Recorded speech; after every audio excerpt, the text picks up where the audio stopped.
Assalamualaikum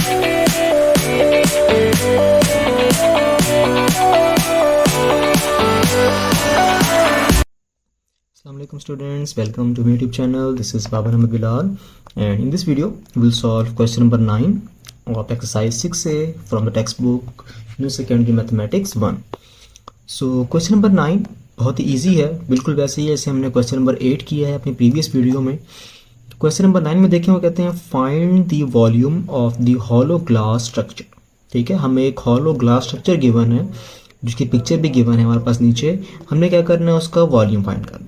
बहुत आसान question है. देखें आपके पास एक ग्लास का स्ट्रक्चर बना हुआ है, ठीक है, जो कि आपके पास देखें आपके पास एक रेक्टेंगुलर शेप में ही है ये भी ग्लास, ठीक है.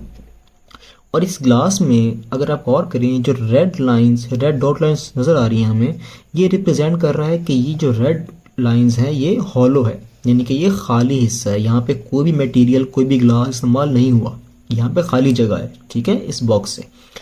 और हमने सिर्फ ये जो बाहर वाला एरिया है जितना भी जो एक कवर हुआ है आपके पास ग्लास के साथ, इस पूरे एरिया का हमने क्या करना है, हमने वॉल्यूम फाइंड करना है कि कितना वॉल्यूम इस्तेमाल हुआ है इस ग्लास स्ट्रक्चर में, वो हमने फाइंड करना है.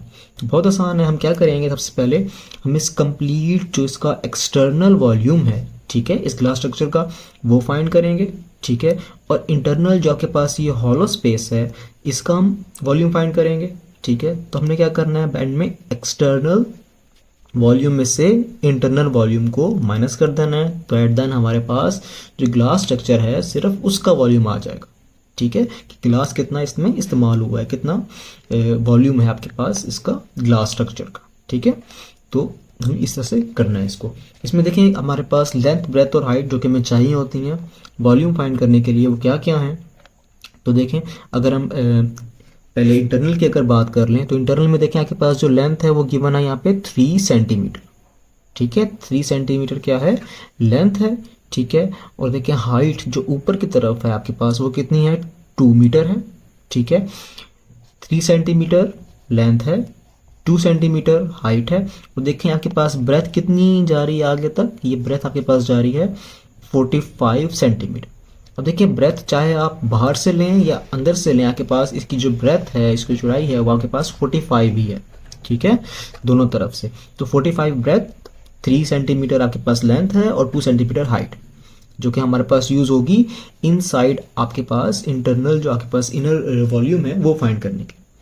अब अगर आपने एक्सटर्नल वॉल्यूम फाइंड करना है तो उसके लिए देखें एक्सटर्नली जो आपके पास लेंथ है वो ये गिवन है विच इज 15 सेंटीमीटर, ठीक है, एक्सटर्नल लेंथ. एक्सटर्नल जो हाइट है ऊपर की तरफ वर्टिकल लाइन वो कितनी है, 10 सेंटीमीटर है एक्सटर्नल हाइट. और एक्सटर्नल जो ब्रेथ है वो सेम देखें वही 45 सेंटीमीटर है, क्योंकि अंदर से भी वो 45 थी और बाहर से भी 45 ही है, ठीक है. तो 45 सेंटीमीटर हमारे पास ब्रेथ है जो कि दोनों में सेम यूज होगी. तो इन्हीं वैल्यूज को यूज करते हुए पहले हमने एक्सटर्नल फाइंड करना है, ठीक है, एक्सटर्नल वॉल्यूम और फिर इंटरनल वॉल्यूम. और एट द एंड दोनों को हम वॉल्यूम्स को सब्ट्रैक्ट करेंगे तो हमारे पास क्या फाइंड हो जाएगा, हॉलो ग्लास स्ट्रक्चर का वॉल्यूम फाइंड हो जाएगा. देखिए किस तरह से हम इसे फाइंड करेंगे. सबसे पहले हमने इंटरनल वॉल्यूम फाइंड करना है. इंटरनल वॉल्यूम के लिए हमारे पास सेम फार्मूला है, length multiply breadth multiply height, ठीक है, जो कि वॉल्यूम ऑफ क्यूबॉइड का फार्मूला है. और इंटरनली हमारे पास लेंथ कितनी थी, वो 3 सेंटीमीटर थी, ब्रेथ 45 सेंटीमीटर और हाइट 2 सेंटीमीटर, ठीक है. तो तीनों को जब हम मल्टीप्लाई करेंगे तो हमारे पास क्या आ जाता है, 270 आ जाता है, ठीक है. ये देखें 3 multiply 45 multiply 2 is 270 centimetre cube हमारे पास यूनिट होगा, ठीक है, क्योंकि हमारे पास लेंथ ब्रेथ और हाइट तीनों किसमें थी, सेंटीमीटर में थी. तो वॉल्यूम का यूनिट क्या होगा, सेंटीमीटर क्यूब होगा. इसके बाद हमने जब इंटरनल वॉल्यूम फाइंड कर लिया है, now we have to find the external volume. External volume के लिए भी सेम फार्मूला होगा which is length multiply breadth multiply height, okay. अब एक्सटर्नल में जैसे कि हमने देखा फिगर में कि जो लेंथ है उसमें भी दोनों बोथ साइड्स पे आपके पास जो इसमें गिवन थी लेंथ वो आपके पास कितनी थी, वो 15 थी, ठीक है. और ब्रेथ आपके पास दोनों में सेम थी जो कि 45 थी. और हाइट आपके पास कितनी थी, इसमें 10 सेंटीमीटर, ठीक है, 15 45 और 10. तो इनको जब हम मल्टीप्लाई करें 15 मल्टीप्लाई 45 मल्टीप्लाई 10 तो ये हो जाता है 6750. और यूनिट सेम होगा वॉल्यूम का विच इज सेंटीमीटर क्यूब. तो देखें यहाँ तक हमने इंटरनल वॉल्यूम भी फाइंड कर लिया है और एक्सटर्नल वॉल्यूम भी फाइंड कर लिया है, ठीक है। अब दोनों वॉल्यूम जो फाइंड कर लिए हैं, बट हमने क्वेश्चन में आंसर किस चीज़ का फाइंड करना है, हमने फाइंड करना है volume of the hollow glass structure, ठीक है, कि कितना हमारे पास ग्लास का स्ट्रक्चर कितना है उसका वॉल्यूम फाइंड करना है। तो वो कैसे होगा, external volume minus internal volume, कि जितना भी एक्सटर्नल है उसका हम पूरा वॉल्यूम में से जो आपके पास हॉलो एरिया है, खाली एरिया है, एम्प्टी एरिया है, उसका वॉल्यूम अगर हम पूरा माइनस कर दें, ठीक है, तो हमारे पास किसका स्ट्रक्चर आ जाएगा, किसका वॉल्यूम आ जाएगा, हमारे पास हॉलो ग्लास का। तो देखिए नेक्स्ट हमने यही किया है, volume of hollow glass structure वो किसके इक्वल होगा, external volume minus internal volume. External volume हमने निकाल चुके हैं 6750 और इंटरनल वॉल्यूम 270। तो दोनों को जब हम माइनस करें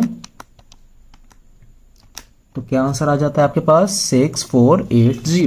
तो देखें जी 6480 सेंटीमीटर क्यूब, ये हमारे पास वॉल्यूम है किस चीज़ का, हॉलो ग्लास स्ट्रक्चर का। तो बहुत ही आसान क्वेश्चन था, क्वेश्चन नंबर 9। आपने सिर्फ फार्मूला याद रखना है क्यूबाइड का वॉल्यूम का, ठीक है। इंटरनल का फाइंड करना है पहले आपने, फिर एक्सटर्नल का फाइंड करना है, और एट द एंड आपने दोनों को सब्ट्रैक्ट करेंगे तो volume of hollow glass structure आ जाएगा, ठीक है। आई होप कि आपको क्वेश्चन ये समझ आ गया होगा। अगर कोई भी क्वेरी हो या आप कोई बात कहना चाहें इलेक्ट्रिक रिलेटेड तो आप कमेंट सेक्शन में कह सकते हैं। Thank you.